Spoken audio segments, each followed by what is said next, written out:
नमस्कार दोस्तों, हमारे YouTube चैनल उड़ान कोचिंग इंस्टीट्यूट पर आप सभी लोगों को स्वागत है। दोस्तों, जैसा कि आप जानते हैं, हम डिस्कस कर रहे थे ज्योग्राफी यानी भूगोल के बारे में। दोस्तों, अभी तक हमने 5 महाद्वीप कंप्लीट कर चुके हैं। आज हम 6वें महाद्वीप यानी ऑस्ट्रेलिया से स्टार्ट करेंगे एंड उसके बाद एंटार्क्टिका। ठीक है दोस्तों, तो ऑस्ट्रेलिया दोस्तों एक ऐसा महाद्वीप है जिसको आप द्वीपीय महाद्वीप भी कहते हैं, क्योंकि अगर आप इसको चारों तरफ से देखो, ये चारों तरफ पानी से घिरा हुआ है। अगर आप ऑस्ट्रेलिया का मैप देखेंगे तो ये देखिए, इधर से आगे आपका ये पैसिफिक ओशियन यानी प्रशांत महासागर, इधर से आगे ये इंडियन ओशियन, ठीक है, और नीचे भी इसके सदर्न ओशियन या फिर अंटार्कटिक ओशियन है। ठीक है, तो ये चारों तरफ से पानी से घिरा हुआ है। और मैंने आपको बताया हुआ है कि अगर कोई भी स्थल चारों तरफ से पानी से घिरा होता है उसको हम क्या बोलते हैं? उसको हम द्वीप बोलते हैं। और कोई स्थल 3 तरफ से पानी से घिरा होता है उसको हम प्रायद्वीप बोलते हैं। ठीक है, और जो 2 तरफ से पानी से घिरा हो बस उसको हम या तो स्थल संधि बोलते हैं या फिर इस्थमस बोलते हैं, है ना। जैसे इस्थमस ऑफ पनामा पढ़ा था हमने, जो नॉर्थ अमेरिका और साउथ अमेरिका को एक साथ जोड़ रहा था। तो ये ऑस्ट्रेलिया एक ऐसा महाद्वीप या एक ऐसा कॉन्टिनेंट है जो चारों तरफ से पानी से घिरा हुआ है, इसीलिए वजह से इसको एक द्वीपीय महाद्वीप भी कहा जाता है। और दोस्तों, ऑस्ट्रेलिया की खोज किसने की थी? ऑस्ट्रेलिया की खोज एबल तस्मान और कैप्टन कुक ने की थी। ठीक है, और ये महाद्वीप सबसे छोटा महाद्वीप है जिसमें लगभग 22 देश है। और आप अगर इसकी ज्योग्राफिकल लोकेशन को देखोगे तो जैसे ये मान लीजिए पृथ्वी है, ये 0 डिग्री अक्षांश यानी इक्वेटर है, ठीक है, भूमध्य रेखा। तो ये ऑस्ट्रेलिया पूरा यहाँ पे आता है, ऊपर वाला नॉर्थ है, नीचे वाला साउथ है। तो ये पूरा का पूरा कहाँ पे आता है? दक्षिणी गोलार्ध में आता है। ठीक है, तो ये कहाँ पे आता है? दक्षिणी गोलार्ध। और अगर इसको ईस्ट और वेस्ट में देखें तो ये ईस्ट यानी साउथ ईस्ट इसकी लोकेशन है ऑस्ट्रेलिया की। ठीक है दोस्तों, तो यह सबसे छोटा महाद्वीप है जो कि पूरा का पूरा दक्षिणी गोलार्ध में आता है, और इसे द्वीपीय महाद्वीप भी कहा जाता है क्योंकि ये चारों तरफ से समुद्रों से घिरा हुआ है। ठीक है, और इसमें लगभग कितने देश हैं? 22 देश हैं। क्लियर। ऑस्ट्रेलिया के मूल निवासियों को यानी जो वहां के नेटिव पर्सन्स जो रहते हैं उनको एबोर्जिन्स कहते हैं। ठीक है दोस्तों, एंड नेक्स्ट देखिए दोस्तों, यहाँ पे ऑस्ट्रेलिया है, इसके ऊपर यहाँ पे कहीं पपुआ न्यू गिनिया है। ठीक है, पपुआ न्यू गिनिया है।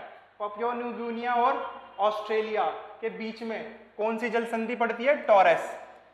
ठीक है, तो यानी ये दोनों इस जल संधि के द्वारा अलग होते हैं या जोड़े जाते हैं। ठीक है, एंड सेम ऐसे ही नीचे तस्मानिया है। तस्मानिया और ऑस्ट्रेलिया के बीच में कौन सी जल संधि है? वो है बास स्ट्रेट। ठीक है, पपुआ न्यू गिनिया ऑस्ट्रेलिया के बीच में taurus, and Tasmania and Australia के बीच में बास स्ट्रेट है।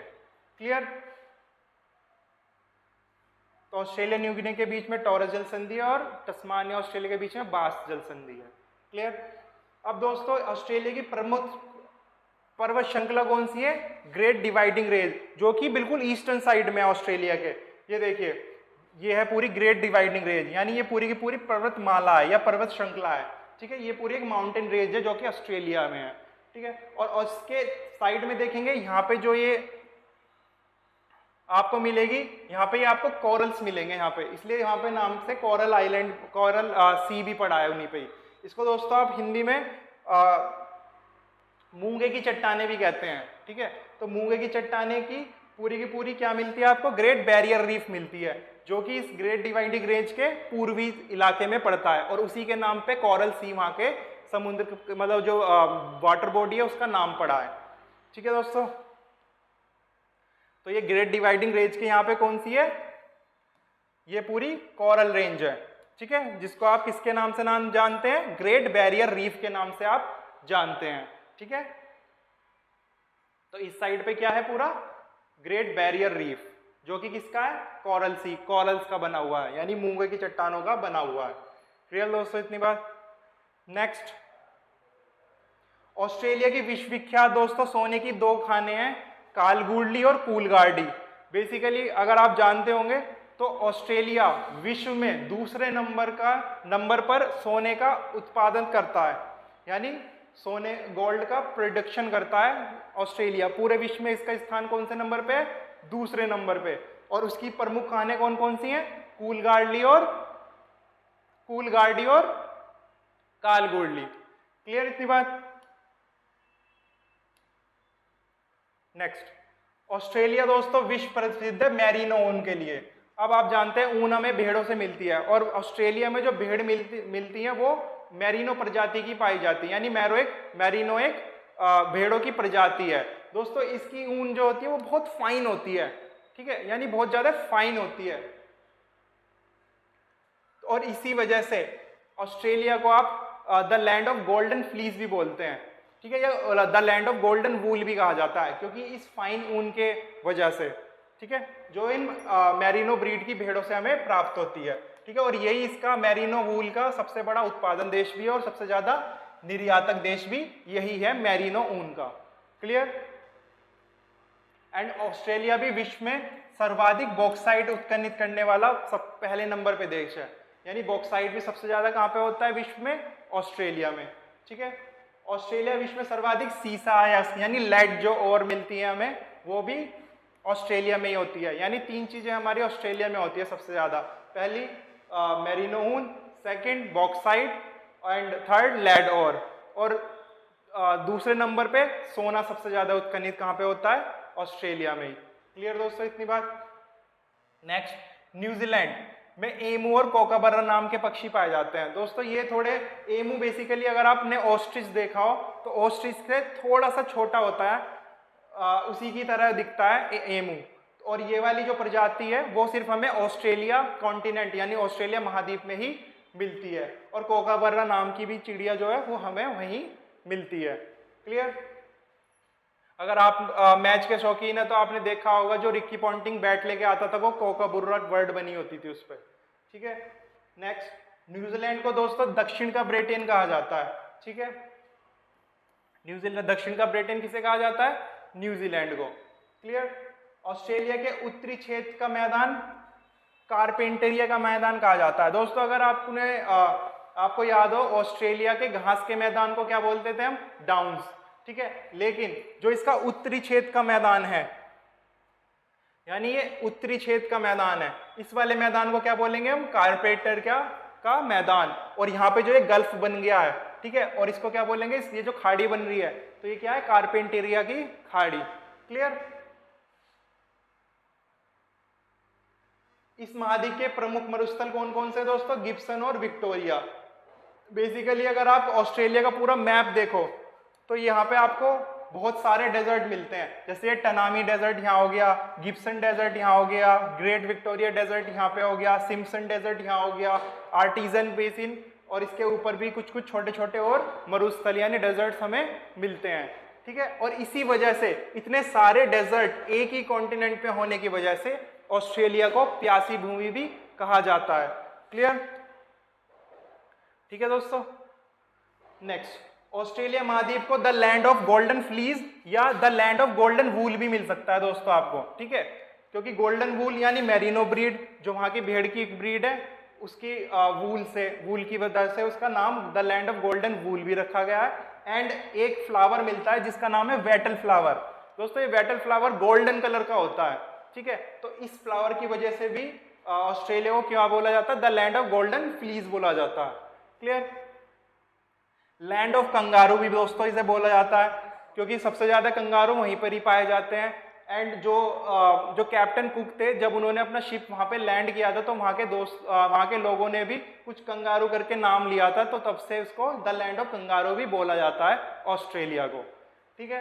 नेक्स्ट, प्यासी भूमि भी बोला जाता है ऑस्ट्रेलिया को, ये मैं आपको बता चुका हूं, क्योंकि बहुत सारे जो डेजर्ट्स हैं, ठीक है, मरुस्थल वहां पे प्रेजेंट है। कौन कौन से प्रेजेंट है?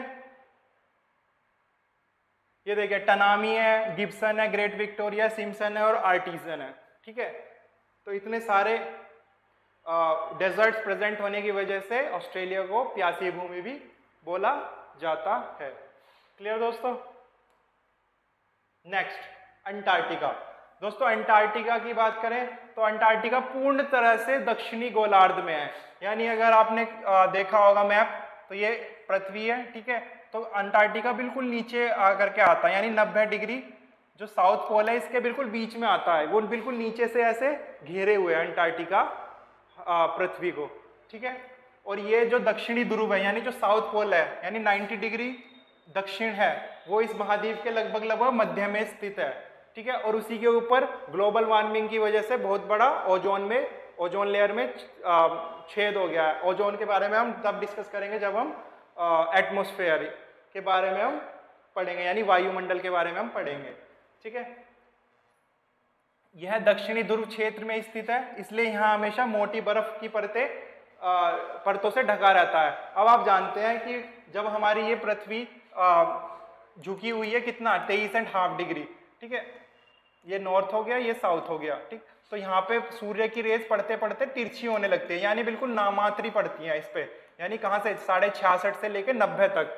ठीक है, यहाँ पे बिल्कुल नामात्री पड़ती हैं, तो इसलिए यहाँ पे ऊपर या और नीचे 90 डिग्री पे हमेशा बर्फ की मोटी परतें ही जमी रहती हैं। ठीक है दोस्तों, और इसीलिए वहाँ पे ज़्यादातर लोग यानी वहाँ पे कोई भी नहीं रहता, और इसी वजह से बहुत सारे देशों ने वहाँ पे अपने शोध केंद्र बनाए हुए हैं, यानी रिसर्च सेंटर बनाए हुए हैं, जहाँ पे वो रिसर्च करते हैं डिफरेंट चीज़ों पे।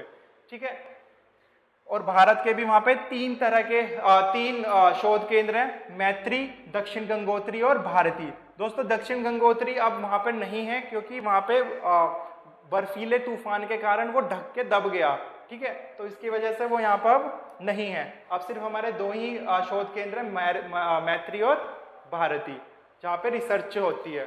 ठीक है, क्लियर दोस्तों इतनी बात। चलिए दोस्तों, नेक्स्ट विश्व के भू अववेष्टित क्षेत्र।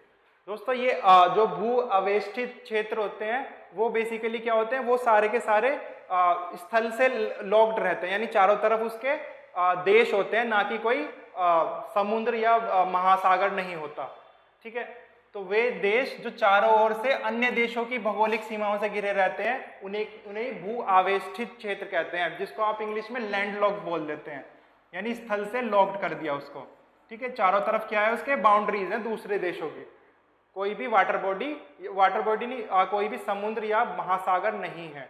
क्लियर दोस्तों, और विश्व में कुल 44 देश ऐसे हैं जो कि लैंड लॉक्ड हैं। ठीक है, अगर आप मैप देखें, ये देखिए सबसे ज्यादा आपको यूरोप में मिलेंगे, जैसे यहाँ पे ये चेक रिपब्लिक है। ठीक है, ये जर्मनी, पोलैंड, ऑस्ट्रिया और इनकी देशों की बाउंड्री से लगा हुआ है, यानी इसके आसपास कोई भी महासागर या फिर कोई भी समुद्र से इसकी बाउंड्री नहीं लग रही है। ठीक है, जैसे इंडिया की बात करें, इंडिया एक तरफ से तो पाकिस्तान से घिरा हुआ है, एक तरफ से चाइना, नेपाल, भूटान से घिरा हुआ है, लेकिन दूसरी तरफ से तो बिल्कुल इंडियन ओशियन से घिरा हुआ है। ठीक है, तो इंडियन ओशियन यानी इसकी बाउंड्री किससे लग गई, समुद्र से लग गई या महासागर से लग गई, तो इसलिए इंडिया एक लैंडलॉक्ड कंट्री नहीं है। ठीक है, तो ऐसे ही बहुत सारे देश हैं, कितने, लगभग 44 देश हैं जो कि भू आवेष्टित क्षेत्र यानी लैंडलॉक्ड हैं। ठीक है, और सबसे बड़ा भू आवेष्टित क्षेत्र कौन सा है दोस्तों, कजाकिस्तान, और सबसे छोटा वेटिकन सिटी जो कि रोम से घिरा हुआ है। ठीक है, रोम एक राजधानी है इटली की। ठीक है दोस्तों, उसके अंदर कौन सा है, वेटिकन सिटी। ठीक है, अगर मैप पे देखें तो मैप में देखिए, ये देखिए कजाकिस्तान। अब आप कहेंगे कि भाई कजाकिस्तान तो इससे कैस्पियन सागर से लगा हुआ है, लेकिन दोस्तों अगर मैं आपने ध्यान दिया हो, कैस्पियन सागर क्या है, एक झील है। अब झील किसको कहते हैं हम, जो चारों तरफ स्थलों से घिरी हुई हो। ठीक है, तो बेसिकली ये कोई समुद्र या सागर नहीं है, ये सिर्फ एक झील है, तो इसी वजह से इसको हमने देशों के बीच की बाउंड्री ही समझ लिया। ठीक है, तो इसलिए इसी वजह से कजाकिस्तान सबसे बड़ा देश है जो कि लैंडलॉक्ड है, और सबसे छोटा देश कौन सा है, वेटिकन सिटी जो कि इटली में रोम के आसपास वाला क्षेत्र है। क्लियर दोस्तों, रोम से घिरा हुआ है। क्लियर, नेक्स्ट दोस्तों, भू आवेष्टित देशों में दो ऐसे देश हैं जो दोहरे भू आवेष्टित हैं, यानी जैसे मान लीजिए कोई ये देश है जो कि चारों तरफ लैंडलॉक्ड है दूसरे कंट्रीज द्वारा, लेकिन लिंचिस्तीन और उज्बेकिस्तान ऐसे देश हैं जो उनके आसपास के देश है ना, वो भी लैंडलॉक्ड हैं, यानी ये डबल लैंडलॉक्ड हैं। ठीक है, ये आपका लगभग इधर आ जाता है, ऑस्ट्रिया और क्या कहते हैं स्विट्जरलैंड के इधर नीचे की साइड, ये यहाँ पे आता है हमारा लिंचिस्तीन, जो कि डबल लैंडलॉक्ड है, यानी उसके जो आसपास के जितने भी कंट्रीज हैं वो भी एक भू आवेष्टित क्षेत्र है, ठीक है। और दूसरा कौन सा है, उज्बेकिस्तान, जो कि यहाँ पे है, ये देखिए ये रहा उज्बेकिस्तान, ठीक है। इसके इधर तुर्कमेनिस्तान है और ऊपर की साइड कजाकिस्तान है। तो ये दोनों ऐसे देश हैं जो डबली लैंडलॉक्ड हैं, ठीक है, यानी दोहरे भू आवेष्टित क्षेत्र हैं, ठीक है।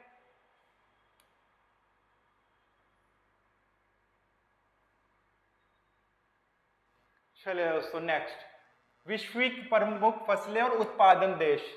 विश्व में कौन कौन से देश सबसे ज्यादा उत्पादन करते हैं इन फसलों का।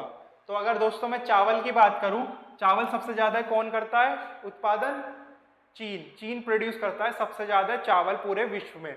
और दूसरे नंबर पे है दोस्तों भारत। और भारत की बात करूं तो भारत में वेस्ट बंगाल यानी पश्चिम बंगाल सबसे ज्यादा चावल प्रोड्यूस करने वाला स्टेट है, क्लियर। नेक्स्ट गेहूं भी दोस्तों चाइना सबसे ज्यादा करता है, सेकंड पे भारत है। एंड भारत में उत्तर प्रदेश एक ऐसा राज्य है जो सबसे ज्यादा गेहूं प्रोड्यूस करता है, क्लियर। नेक्स्ट है दोस्तों मक्का सबसे ज्यादा करता है अमेरिका, एंड सेकंड नंबर पे करता है चाइना। अगर भारत की बात करूं तो दोस्तों भारत सेवंथ नंबर पे है, ठीक है। इंडिया कौन से नंबर पे है, 7वें नंबर पे है, ठीक। और मक्का को कौन करता है, कर्नाटक में सबसे ज्यादा मक्का होती है इंडिया में, क्लियर। नेक्स्ट मूंगफली भी दोस्तों चाइना ही करता है सबसे ज्यादा। और दूसरे नंबर पे है भारत में कौन है, गुजरात में सबसे ज्यादा क्या होती है, मूंगफली प्रोड्यूस होती है, क्लियर। नेक्स्ट कपास यानी कि कॉटन, वो भी दोस्तों सबसे ज्यादा चाइना ही प्रोड्यूस करता है। सेकंड नंबर पे भारत में भी गुजरात ही करता है सबसे ज्यादा प्रोड्यूस, ठीक है। कॉटन प्रोड्यूस गुजरात ही करता है सबसे ज्यादा, क्लियर दोस्तों। इसीलिए हम गुजरात को भी द लोयंस कॉटन करके कुछ बोलते हैं, बिकॉज गुजरात में एक गिर जो स्टेट में जो गिर नाम से सेंचुरी है, वहां पे वो एशियाटिक लोयंस के लिए फेमस है ना, क्लियर। नेक्स्ट है दोस्तों सोयाबीन सबसे ज्यादा करता है ब्राजील और दूसरे नंबर पे अमेरिका। दोस्तों ये हाल ही में हुआ है, अभी तक क्या था, अमेरिका सबसे ज्यादा सोयाबीन प्रोड्यूस करने वाला कंट्री था, लेकिन ब्राजील ने अमेरिका को पीछे छोड़ के फर्स्ट नंबर पे अब कौन करता है, ब्राजील, क्लियर दोस्तों। और दोस्तों अगर भारत की बात करूं तो भारत में सबसे ज्यादा प्रोड्यूस कौन करता है, भारत में करता है मध्य प्रदेश इंडिया में करता है सबसे ज्यादा प्रोड्यूस सोयाबीन को। और भारत का चौथा नंबर है सोयाबीन प्रोड्यूस करने में पूरे वर्ल्ड में, क्लियर। नेक्स्ट दोस्तों चाय भी सबसे ज्यादा कहां होती है, चीन में। और दूसरे नंबर पे कौन है, भारत में आप जानते होंगे असम राज्य में सबसे ज्यादा चाय प्रोड्यूस होती है, क्लियर। नेक्स्ट दोस्तों रबर सबसे ज्यादा कहां होती है, थाईलैंड में। और दूसरे नंबर पे कौन है, मलेशिया, क्लियर। नेक्स्ट दोस्तों टबैको भी कहां पे होता है, चाइना में होता है सबसे ज्यादा। और दूसरे नंबर पे कौन है, भारत, क्लियर दोस्तों। और भारत की बात करूं तो केरल राज्य में सबसे ज्यादा टबैको होता है, क्लियर। नेक्स्ट दोस्तों गन्ना सबसे पहले अभी तक क्या था, भारत में सबसे ज्यादा हुआ करता था, लेकिन ब्राजील ने भारत को हाल ही में पीछे कर दिया, और इसलिए भारत अब गन्ना प्रोड्यूस करने में अब सेकंड नंबर पे आता है, ठीक है। और सेकंड नंबर पे आता है, और भारत में सबसे ज्यादा गन्ना कौन सा राज्य प्रोड्यूस करता है, हमारा उत्तर प्रदेश राज्य है सबसे ज्यादा गन्ना उत्पादित करने वाला राज्य है, क्लियर। चलिए दोस्तों नेक्स्ट है विश्व के प्रमुख खनिज। अब ये खनिज कहाँ सबसे ज्यादा होते हैं और कौन सा देश उन्हें उत्पादन करता है, कौन कौन से देश उत्पादित करते हैं। दोस्तों सबसे ज्यादा लोहा यानी आयरन और लो अयस्क कौन करता है सबसे ज्यादा, ऑस्ट्रेलिया। और दूसरे नंबर पे कौन है, ब्राजील, क्लियर। नेक्स्ट है तांबा सबसे ज्यादा दोस्तों चिली में होता है, और दूसरे नंबर पे अमेरिका। चिली एक कंट्री है जो कि साउथ अमेरिका में आती है, ठीक है, और अमेरिका नॉर्थ अमेरिका में आता है। क्लियर। नेक्स्ट है मैग्नीज। मैग्नीज दक्षिण अफ्रीका में सबसे ज्यादा होता है और दूसरे नंबर पे होता है दोस्तों गैबोन में, ठीक है। अभी क्या था, गैबोन भी सबसे ज्यादा करता था, लेकिन साउथ अफ्रीका में मतलब हाल ही में सबसे ज्यादा प्रोड्यूस करने लगा है मैग्नीज को, ठीक है। नेक्स्ट है बॉक्साइट। ये हमने अभी पढ़ा है कि ऑस्ट्रेलिया करता है सबसे ज्यादा, तो और दूसरे नंबर पे कौन है, चीन। क्लियर दोस्तों। टीन भी सबसे ज्यादा कहाँ पे होता है, चीन में ही होता है, और दूसरे नंबर पे इंडोनेशिया में। नेक्स्ट है सोना। सोना सबसे ज्यादा कौन करता है प्रोड्यूस, चाइना, और दूसरे नंबर पे है ऑस्ट्रेलिया। ये भी हमने पढ़ा अभी कि ऑस्ट्रेलिया में कालगुलियन कूलगार्डी नाम से जो खाने हैं वो सबसे ज्यादा फेमस है, किसके लिए, सोने के लिए। क्लियर। नेक्स्ट है दोस्तों चांदी। चांदी सबसे ज्यादा होती है मैक्सिको में, और दूसरे नंबर पे कौन करता है प्रोड्यूस, चाइना। क्लियर। नेक्स्ट हीरा। दोस्तों हीरा सबसे ज्यादा कहाँ होता है, रशिया में, यानी रशियन फेडरेशन में, और दूसरे नंबर पे कौन है, बोट्सवाना। लेकिन अगर दोस्तों मैं बात करूं सबसे ज्यादा हीरा किस महाद्वीप पे होता है, तो वो है अफ्रीका महाद्वीप। कौन सा है, अफ्रीका महाद्वीप, क्योंकि अफ्रीका में जो बहुत सारे कंट्रीज हैं, बहुत सारे देश हैं जो हीरा प्रोड्यूस करने में रशिया से ज्यादा हैं, ठीक है। अगर खाली दो कंट्री की बात करूं तो रशिया सबसे ज्यादा है, और महाद्वीप की बात करूं तो कौन सा है, अफ्रीका महाद्वीप, ठीक है। वहां पे जैसे कंट्री हो गया बोट्सवाना हो गया, एंगोला हो गया, कोंगो बेसिन वाला एरिया हो गया, और साउथ अफ्रीका वाला एरिया हो गया, वो सारे क्या करते हैं, हीरा प्रोड्यूस करने में वर्ल्ड फेमस है, ठीक है। नेक्स्ट कोयला। कोयला दोस्तों सबसे ज्यादा कौन करता है, चाइना, एंड सेकंड नंबर पे कौन है, भारत। भारत में भी कहां पे, झारखंड में, ठीक है। सबसे ज्यादा राज्य कौन कोयला प्रोड्यूस करता है भारत में, झारखंड, ठीक है। नेक्स्ट खनिज तेल। दोस्तों खनिज तेल सबसे ज्यादा कहाँ होता है, अमेरिका में, और दूसरे नंबर पे सऊदी अरेबिया में। क्लियर। Next uranium.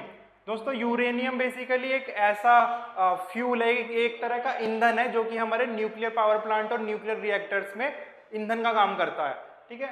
और यूरेनियम सबसे ज्यादा कहाँ होता है, कजाकिस्तान में, एंड सेकंड नंबर पे कौन है, कनाडा। क्लियर दोस्तों इतनी बात।